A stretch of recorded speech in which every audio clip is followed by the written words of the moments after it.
I was talking fantasy football with my friends the other day.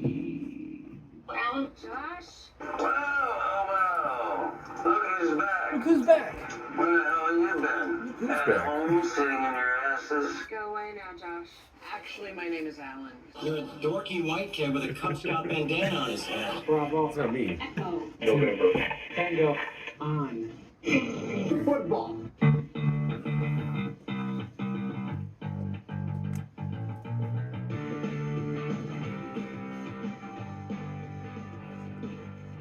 Welcome back to season number 4 of Bent on Fantasy Football. We're back for another season. What do you think, Josh? I'm excited. And I was a Cub Scout, by the way, as a kid. So, but I never wore a bandana. All right, that's cool. That's Yeah. cool. Yeah, he never wore a bandana. Anyway, we are back and we're loving it. It seems like it's kind of early this year. It is. We still got a good 5 month and a weeks, half. Yeah, 5 almost weeks-ish. month and a half. Yeah, So yeah, no, that's great though because we got a lot to talk about before the season starts. We want to get you guys prepared for your drafts, especially those of you like me who has an early draft this year. We want to be prepared for it. We want to make sure that you're prepared for it. So let's talk about this for just a second. he didn't win any league last year, guys. I No, don't know why he's got it. I didn't, but you know what? This is never ever going away from this show. This might end up right up here. Might end up right. Yeah, it deserves to be up You know, there. I could put it right here. That would probably be better. Look, now there's where we want to go with it. Why does it smell like sweat? Because I sweat on it often. You wear a shirt when you wear it, I hope. Anyway, moving Maybe. on. We want to get right into our thing that we do every single year, every single week. Yep, where Every we crack single open season. a nice cold beer. That's right. That's right. Let me go first. So- Josh, go first. All right, so my beer I wrote on Season 4 is underway. So for those of you that have been with us from the very beginning, we appreciate you. And those who are new to our YouTube channel, we love you just as much. Tell your friends, your family, everyone. Like, share, and subscribe, right? Like, share, and subscribe, please. LSS. LSS. All right. My can, we're back. And that could be a great thing or that could be a bad thing, Yes. depending on who you ask. Yeah. So, So if you love torturing yourself every week, welcome. You'll be proud that we're back. You'll be happy that we're back. yeah, and if you want to see two world-class fantasy experts, go watch someone else's show. That's right. That's right. Absolutely. We can give you all the advice we want, and it's all going to be great until the season starts. And then, That was easy. all right. So, Josh, this week I did not prepare for this show. So I really didn't prepare either. So- A lot of these times when we do this show, we're talking during the weeks and we're coming up with ideas and stuff that we do. But it's the first show of the year, so there's we forgot to crack. we these forgot bad to boys crack open. the damn beers. Damn it! All right. So we want you guys to kick back, pop open a cold one, And enjoy the show. So yeah, like Alan said, we didn't really do a lot of preparing for the first week this year. We will be more prepared next week, but there are a few things we really, really want to talk about. And the first thing I think is, what are we each looking forward to this fantasy season? Why don't you go ahead and go first, Josh? Okay, so this is going to get into our next segment here just a little bit. I'm really looking forward to seeing a lot of key players change hands, change teams this year, Yeah. including offensive coordinators like Eric Bieniemy in Washington. I'm really looking forward to see how that's going to affect the run game, good or bad. I'm looking forward to the new Chiefs offensive coordinator too. Yeah. Who's that again? I don't care. I don't know. I think they never should have let Bieniemy go. I mean, that's a dumb move. But that being said, there's a lot of really, really young players that are new to the league that I think could have an impact, some right away. And I really want to see what happens with them. Yeah, it's going to be interesting with the class that came in this year, how they're going to impact all the offenses, defenses, and so on. And I think, like you said, there's going to be some guys that are going to make an immediate impact. Rookies in general don't do that, but I think this class actually has some talent that'll do that. Yeah, and you saw a couple years ago, we opened the show with Kyle Pitts. Said, guys, you really got to temper your expectations. He was being drafted as tight end 2 Okay, right behind Kelsey. Yeah. And they did use a top 5 pick on him, but you saw what happened.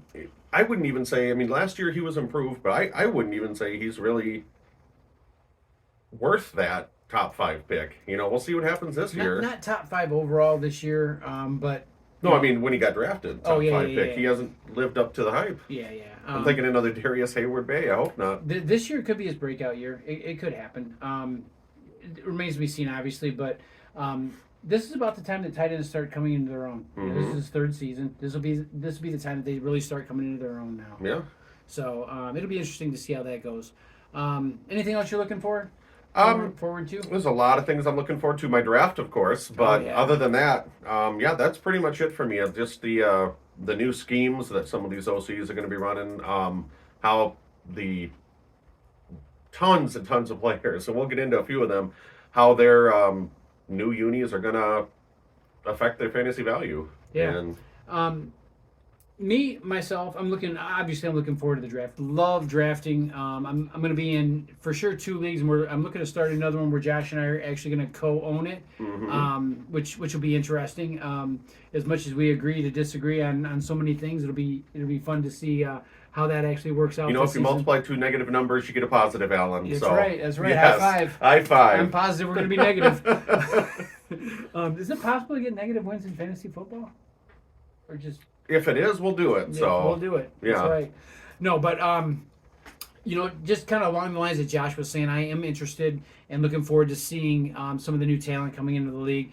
I'm also interested in seeing how some of the existing talent that's moved around is going to affect teams too, because you know, and we'll get into this again a little bit in just a little bit, but some teams have really upgraded in certain positions.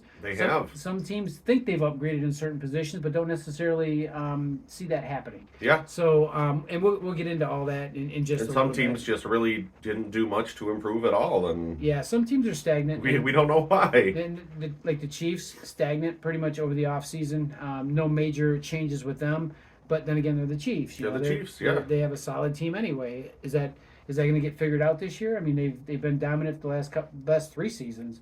So is that going to get figured out this year? I don't know. You win a Super Bowl and you fire your OC. What the hell's going on there? You know? Yeah, and Bieniemy. I could talk all day about how good Bieniemy is, and he should be a head coach someplace, but that's neither here nor there. But yeah, it's going to be interesting to see what happens. I'm definitely looking forward to this season of Ben on Fantasy Football. Absolutely. Because we're going to be talking about drafting. We're going to be talking about all kinds of cool stuff before the season starts, right on up to draft We'll day. bring back the WOMP. Oh, yeah, the WOMP is sitting over there just waiting for us. We don't have a use for it this week. I had an idea, but it kind of fell through. So, And we're going to try to bring back, if her schedule will allow it, Miss Fortune, too, is a Yes. big show contributor. Miss Fortune, yes. I can't wait to get her on the show Me again. too. Love that woman. She's so beautiful. Man. She's about as beautiful as Virginia McCaskey, so. Exactly. Well, let's jump into our rookies, because there's, like you said, there's a ton of rookies out there that could make it a big impact. You want to touch base on some of these guys? I do. And the first guy, Bijan Robinson. Now, Bijan Robinson is being drafted top 6 in most leagues. Now, yes, he is a great, amazing, prolific running back coming out of Texas. The thing, though, if you look back at recent drafts, it is very, very rare for running backs to go, if even at all, in the first round anymore, let alone 2 in the top 12, along with Jahmyr Gibbs. Where I see, David Johnson was the last rookie to lead the league in rushing, and then he just kind of fell off the face of the earth. Bijan Robinson is a transcendent talent. Okay, I don't remember a guy being this hyped since Saquon Barkley, but using him, I mean, he could blow everyone's expectations away, and he's an amazing talent. But I don't see him really being worth a top 6 pick. Now, saying that, you guys should probably take him first overall, because my predictions in the past have been real crappy. But also, with this year's draft, there are 3 quarterbacks in the top 4. I don't remember that happening for a while. Yeah. Bears took Trubisky. Yeah, they could have taken Mahomes, but oh well. You're going to keep rubbing that in. What can we do? Let What are it we going go, to do football about world. Let it go. But there is a lot of hype around Anthony Richardson, the number 4 overall pick out of Florida. He was the only guy to get a perfect report card grade at the combine, the highest of any quarterback since 1987. He's a beast. He has an arm. He's physical. He's built like Cam Newton was, except with more muscle. Right. A lot of people have huge expectations for him. He could blow everyone away. There are some experts, actually. I was listening to SiriusXM today saying that he could be a top 3 overall QB. I don't necessarily see it, but the hype is there. Yeah, it's hard to say that with a QB especially. It's hard to say that because there's so much adjustment that goes into the speed of the NFL as opposed to college football. Yeah. It's hard for quarterbacks especially to adjust to it. Running backs do a little bit better with it. Quarterbacks not as much. Yeah, and then the 2 more guys I want to talk about. One is Jahmyr Gibbs. He got drafted 12th, so he was the second running back taken out of Alabama at number 12 behind Bijan Robinson at number 8. Now, he's in a Detroit system that just lost Jamal Williams and DeAndre Swift. And don't forget, added David Montgomery.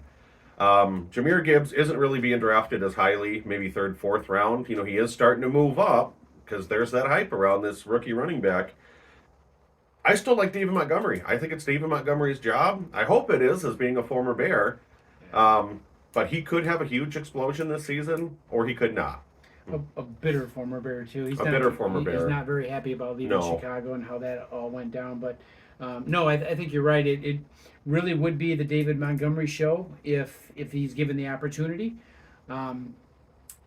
We talked about it before the show. David Montgomery has always been a hit or miss player for me. He's either boom or bust when it comes to fantasy. Either he's great, gets the touchdowns, the yards, or he doesn't show up for the game. He just has to not get injured, If it's a big word, if in this situation, if he does become the starting running back in Detroit, he will dominate. He will have a good season. Now, I'm not saying he's going to break any records because Barry Sanders was there at one point, and those records are not going to be broken anyway soon. But he is a good fit for that offense. He's a good fit for the offense. He's a good he's a fair to medium pass catcher, which could improve. Yeah. In that system, it could improve. They got a rookie quarterback there. We'll see. No, I'm sorry. No, Jared Goff is still there. No, I'm sorry. But they got a quarterback that's worse than a rookie. I'm yes. sorry. I think Jared Goff is. I think Montgomery though is going to fill that Jamal Williams type role. Catching those little passes out of the backfield. Remember, Jamal Williams had 17 touchdowns last year. Yeah. And everybody thought I was crazy for picking him up in like the 9th round or something. Wait a minute. Hold on. Did you win your league last year? Shut up, Alan. Shut up. Just asking a question. Did you win your league last year? No, then you were crazy for picking him up. This guy's a jerk. There But we go. anyway, but Jahmyr Gibbs, we got to see what happens. He's a bruiser like Derrick Henry out of Alabama, likewise.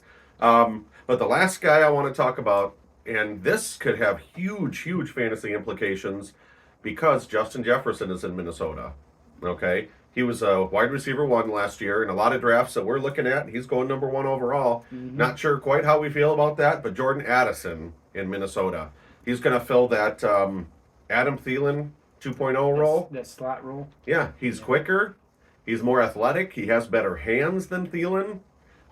So I'm excited to see what kind of impact he can have. Kirk Cousins is probably going to have to throw the ball. He was 3rd in pass attempts last year, and that could only go up with the departure of Dalvin Cook. So I'm excited to see what Jordan Addison can do. Yeah, absolutely. Minnesota's going to be a mildly improved team this year, I think. Which, they won the division last year. Yeah. So mild improvement, unless Detroit or Chicago steps up and shows a whole lot more, they'll probably win the division again this year. I hope Chicago really does. I really want to see Justin Fields really break through. Yeah, I'd like to see some more passing out of Justin Fields, and every Bear fan is going to say the same thing. I want to see more passing out of him because Well, he has more weapons now. yeah, he does. And we can get into that a little bit too. If did you have another rookie you wanted to talk about? No, that's the last Okay. one. Just those 4 to really keep an eye on. I think they could be impactful, or who knows, they could just be a flop the first year. Yeah, so that kind of leads us into some of the teams that are really improved this year, or at least made a lot of changes that look good on paper and may improve. Yes. Let's talk about, let's run right to that Detroit team first. Okay. So Jameer Gibbs, you talked about that already. David Montgomery's situation. Both Now, as of right now, Jameer is listed as the starter, correct? Correct. I don't know if that's going to stay, but we'll see. Yeah. I don't think it will, at least not initially. I think by the time the season's ready to start, I think Montgomery's going to have that starting role, and it's his to either lose or keep. It'll be up to him. They did add some other names, though. They added, who did they add? I'd say this. Amon Ra's been on the team. Amon Ra, thank you. Yeah. Oh, I'm sorry, yeah. Amon Ra, but they didn't add anybody to it, I guess is what I was trying to say. They didn't really add a whole lot of depth in wide receiver. Mhm. That's where it's concerning to me. As far as Jared Goff goes, I think he's going to have to throw a lot this year. I really do, because To I mean, who, though? That's in my all question. fairness to David Montgomery and Jameer Gibbs, they are not DeAndre Swift and Jamal Williams. no. Okay. they're not. So he doesn't have that speedster like Jamal Williams bailing him out, and David Montgomery, he can catch passes out of the backfield. He's not as good as Jamal Williams out of the backfield. Now, So that being said, I've seen some lead hands from Swift also too. yeah, He dropped a pass that should have won in a Bears game 2 years ago in the end zone. Should have caught it, wide open, dropped it like a brick. that's why I compared him to Jamal Williams, Right. and not DeAndre Swift, Right. So who's got hands like us. So yeah. So I guess my point is, the running game is improved. Okay, Mhm. no question about that. The passing game is not. Okay. With Detroit, they have to be two-dimensional. They cannot be one-dimensional. In that division, they cannot be one-dimensional. Period. Yeah. The defenses are going to be too solid. Green Bay's still going to have a fairly solid defense. Minnesota's going to have a fairly solid defense. The Bears are a much improved defense. Wait to see how If that how that's receiving gonna core work. gets healthy and unsuspended, they could be great. Yeah, and I could be rich tomorrow too. Just saying. Anything can happen. I give you that, but I just don't see a ton of improvement.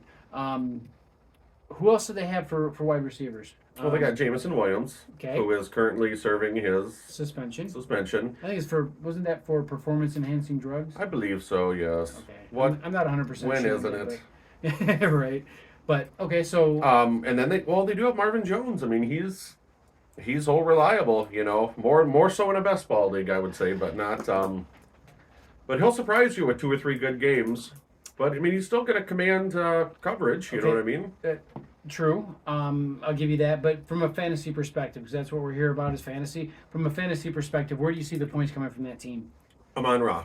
I mean, that's clear cut. Yeah, that's about the only wide receiver. Speaking from a wide receiver perspective, that's Yeah. the only real threat that they have, as far as fantasy points are concerned. Yeah, Let's jump over to the Panthers, though. The Panthers made a lot of changes in the offseason. they did. A They lot did. of good stuff happening there. I think a much improved team. Probably one of the most improved teams in the NFL, in my opinion. I really like that receiving core, that 1-2-3 tandem of Adam Thielen, DJ Chark, and Terrence Marshall Jr. And you got Laviska Shenault as a backup. Right. I mean, God, that is. And in 4 receiver sets, it's going to be hard to stop. It's Oh, yeah. going to be Yeah. hard to cover. Add Miles Sanders into that. Mhm. Not a great receiving running back, but definitely above average. He really had a breakout year last year. 11 touchdowns, made his first Pro Bowl. Right. So yeah, I am kind of excited to see what happens in Carolina. Yeah. The only thing that might hold him back is those growing pains for Bryce Young. Yes. Okay. That's what scares me. Yeah. They have a rookie quarterback now. Young was amazing in Alabama. He was a great college quarterback. He's tiny though. He's a little guy. He's shorter than me. He's not a brick shit house. He's not built like one. So I just hope he doesn't get injured. Let's see what kind of hits he can take. And history shows us too that small quarterbacks don't generally excel in the NFL. Right. Doug Flutie, shorter guy, but still 1 good season, 2 good seasons, spotty here and there. Not a great quarterback. He was a good quarterback, but he wasn't a good fantasy quarterback. Okay, he was a good quarterback. He was a good quarterback. Not a great quarterback. I didn't say great. I know. I'm just saying Okay. he's not short guys. When it comes to the quarterbacks, generally not a good match. Mm-hmm. Which is a problem. But this receiving core, DJ Chark, he was in Jacksonville, had a decent season with Jacksonville, got kind of pushed to the side a little bit with all the changes that they made there, and the humiliation that Jacksonville suffered. But Adam Thielen, awesome season in Minnesota, got overshadowed by Justin Jefferson. Yes. Great number 2. Can he step up to be number 1? We'll see. I don't know. And LaBiscuit. LaBiscuit, of course. Again, decent wide receiver, great decoy. Yeah. Okay. Yeah. So again, they go with 3 wide receiver sets, 4 wide receiver sets. They've got somebody that demands coverage. Okay. Yeah, and if one of those 3 guys gets injured, LaVisca comes in. He's electric with the ball. Yeah. Well, once he makes the catch, he can handle himself. There's no question about that. But again, yeah, good luck catching him. Yeah, he's a pretty quick guy. I mean, I could outrun him, but how that goes. Anyway, let's move on to the Chicago Bears. These guys right here. Yes. Let's talk about some changes they had this offseason. So, Deonta Foreman added on to the Bears roster as a running back. We still got Khalil there. That's going to be kind of a hard one. What is your thought on Deonta? I think Let's talk about Deontay is durable enough where he could be the every down back or at least a 3 down back. But Khalil Herbert has shown in David Montgomery's absence, he can come in and take over that 2-3 down back role. Yeah. Okay. Yeah. I think he's going to be a great compliment. Khalil Herbert shined in certain moments last year. Yeah, and so on the Bears depth chart, they have Foreman listed as a number 1 running back. They have Khalil listed as the number 2 running back. I don't agree with that. I think it's Khalil's job to lose. Okay. In my opinion, I haven't been to training camp. I haven't been to any other practices. I don't know what goes on behind the scenes. I leave that for Adam Schefter and all the experts on that. But just speaking from an NFL perspective, he had a decent season last year. Yeah. He wasn't a great running back, but he had a decent season.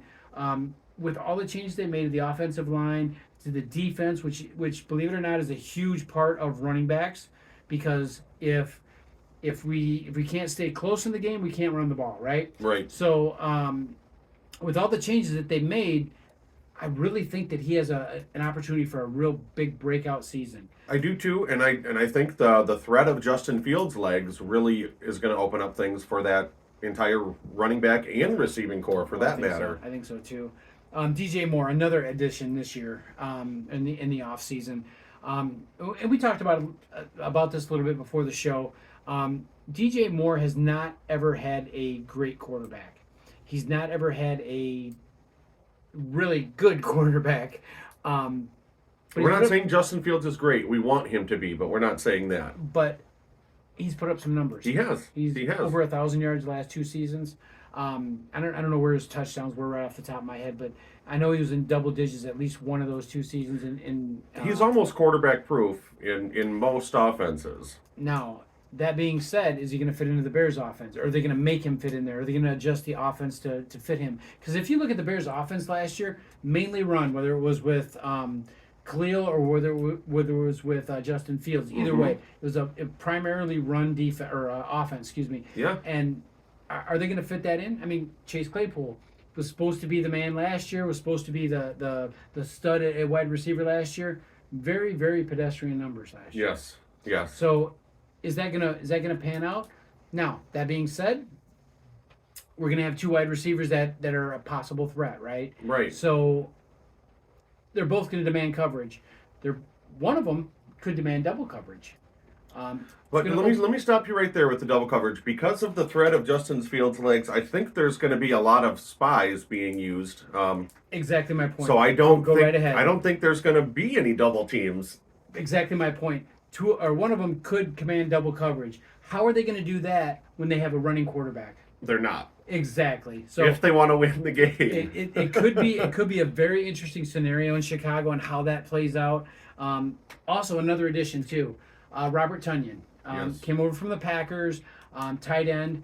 Interesting concept to me because Tonyan last year was touted before the season started as to being a really good tight end. Yeah. He was very, very mediocre at best. I think a lot of that has to do with Aaron Rodgers' mental state. You think it's the never mind. Ayahuasca or Yeah, I wasn't gonna say that, but probably was. But he wasn't used. They didn't look to him. He wasn't in one of their first two looks in passing down. So two tight end sets, possibly possible. Possibly possible. Love that saying. But I got to put up with this every week, guys. But it does open up some doors for the Bears, though. It gives them options. They can go with two tight end sets. They can go with 3 wide receiver sets, and not even have to worry so much about having somebody to block because they've improved their offensive line. So there could be some really, really good changes in Chicago. Now, that being said, being a Bears fan, you guys know this, I'm very realistic as well. Bears are still rebuilding, okay? They're still in the process. They had to tear everything down to build it back up, okay? They're still building. They've got, what did they sign?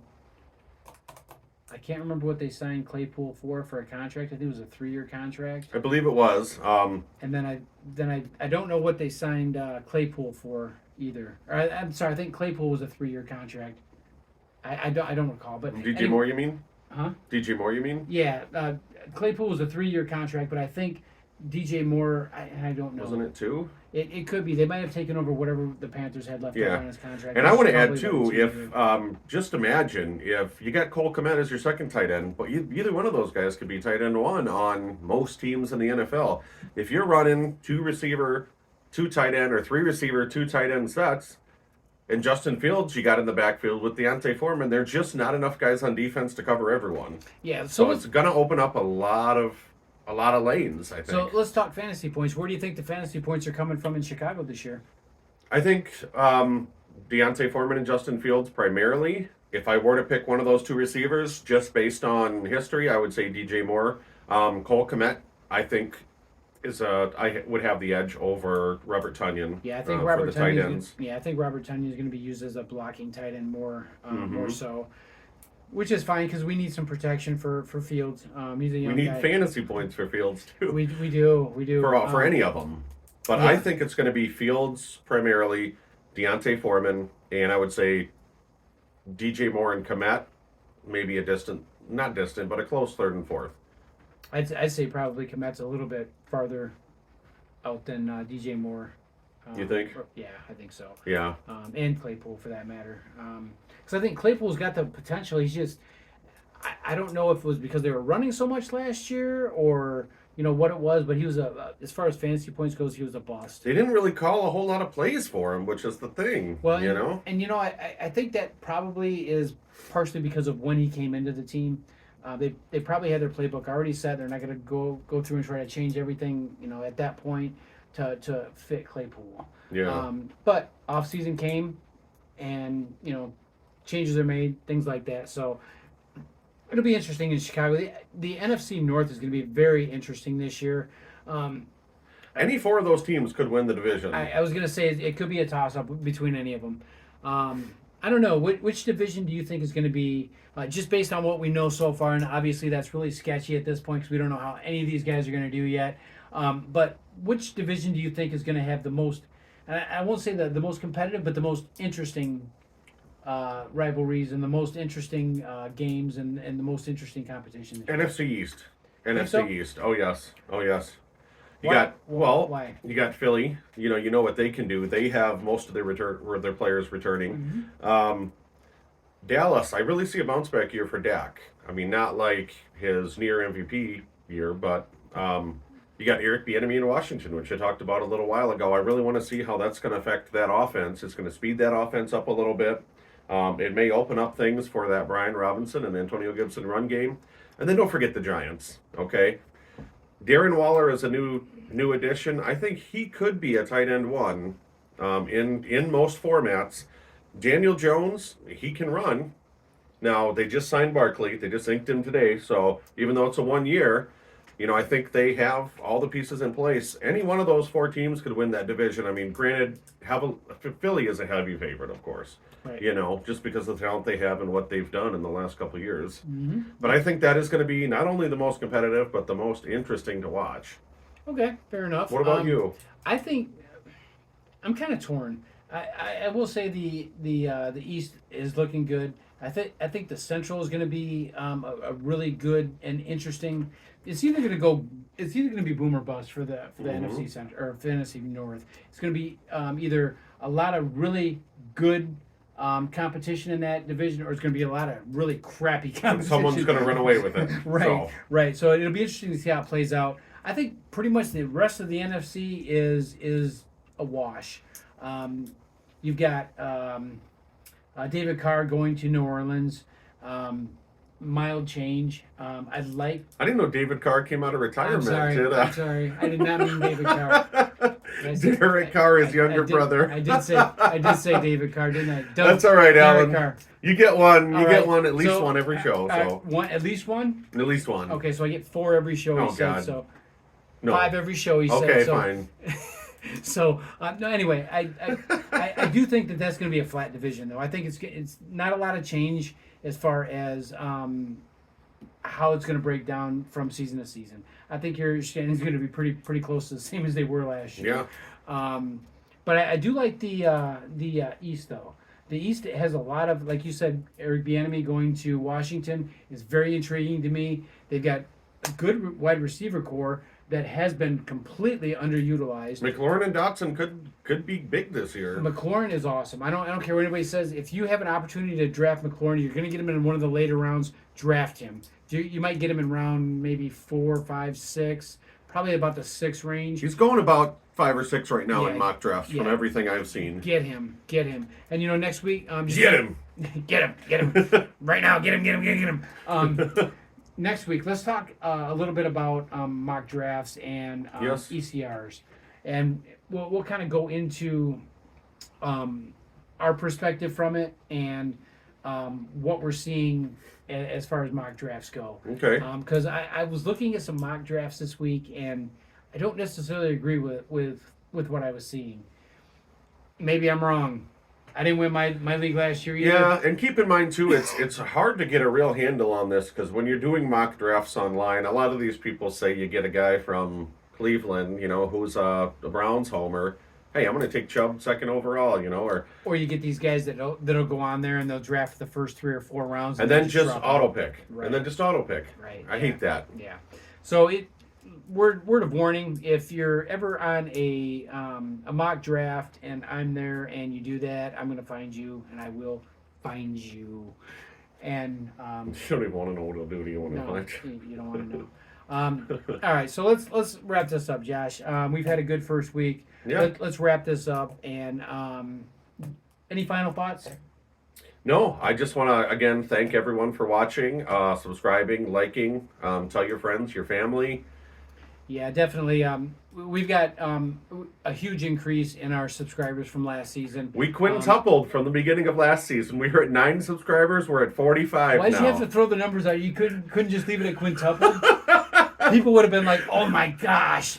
Yes, we quintupled, but yes. All right. So anyway, we do appreciate all you guys that have actually subscribed. Please, if you have subscribed and you haven't liked any of our videos, please like them. Even if you don't like them, please like them and share them. I'm sure there's somebody out there who's gonna like what we do here. Yeah.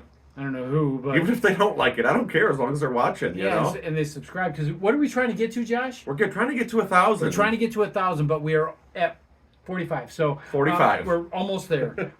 What's the reason we want to get to 1,000, Alan? Okay, so we want to do lives on YouTube. Yes. In order to do that, we have to have 1,000 subscribers. So, So you think we look silly now? Just wait till you see us live. oh man, if you guys seen last year when we did a live from Marco's Vapor, Yeah. we had a great time. And if you want to see more of that, go back and look at it at the video if you haven't seen it already. Leave your comments down below. But also, if you really want to see some entertainment in the worst possible way, definitely get us to 1,000 subscribers. Help us out. Like, share, subscribe. Please do that. I guess there's only one thing left to tell these folks. Yeah. Get bent.